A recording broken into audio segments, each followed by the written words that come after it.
G സുധാകരനെ സംബന്ധിച്ച് തീരുമാനങ്ങൾ എടുത്തു കഴിഞ്ഞാൽ അതിൽ നിന്ന് മാറുന്ന ശൈലിയുള്ള ഒരാളല്ല എന്നുള്ളതാണ് നമുക്ക് അറിയാൻ കഴിഞ്ഞിട്ടുള്ളത്. അതിൽ തന്നെ അദ്ദേഹവുമായി ഇടപെടുമ്പോൾ നമുക്ക് മനസ്സിലായിട്ടുള്ളത്. കാരണം പല ഘട്ടങ്ങളിലായി കഴിഞ്ഞ 5 വർഷ കാലയളവിൽ പല ഘട്ടങ്ങളിലായി അദ്ദേഹം താൻ നേരിടേണ്ടി വരുന്ന അപമാനങ്ങളെക്കുറിച്ച് അസ്വസ്ഥനായി അത് പുറത്തേക്ക് പറയുന്ന സാഹചര്യം ഉണ്ടായിട്ടുണ്ട്.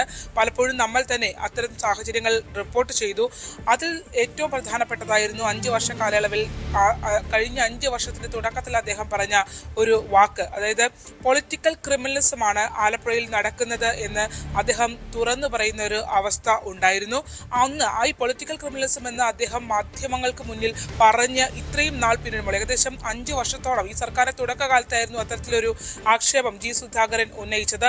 അതിനുശേഷം ഇപ്പോൾ ഈ 5ാമത്തെ വർഷം എത്തി നിൽക്കുമ്പോൾ അതിന്റെ ഒരു സാഹചര്യം എന്ന് പറയുന്നത് തീർച്ചയായും വളരെ മോശമായ ഒരു അവസ്ഥയിലാണ് എന്നുള്ളതാണ്.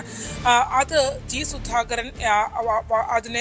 സുധാകരൻ കുറെ കാലം അതിനെ പ്രതിരോധിക്കാൻ ശ്രമിച്ചു. ഏറ്റവും ഒടുവിലായി ജി സുധാകരൻ അതിൽ നിന്നും മടുത്ത് പിന്മാറുന്ന ഒരു രീതിയിലേക്ക് കാര്യങ്ങൾ വരുന്നു.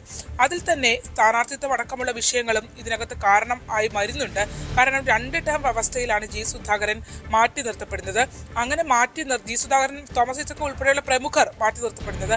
അങ്ങനെ മാറ്റി നിർത്തപ്പെടുമ്പോഴും അതിനകത്ത് പ്രധാനമായും ഈ 75 എന്നുള്ള ഒരു പ്രായപരിധിയുടെ അടിസ്ഥാനത്തിൽ ഇവരെ മാറ്റുന്നു. മറ്റ് സംസ്ഥാന കമ്മിറ്റി അടക്കമുള്ള അവരിൽ നിന്നും മാറ്റി നിർത്തുന്നു.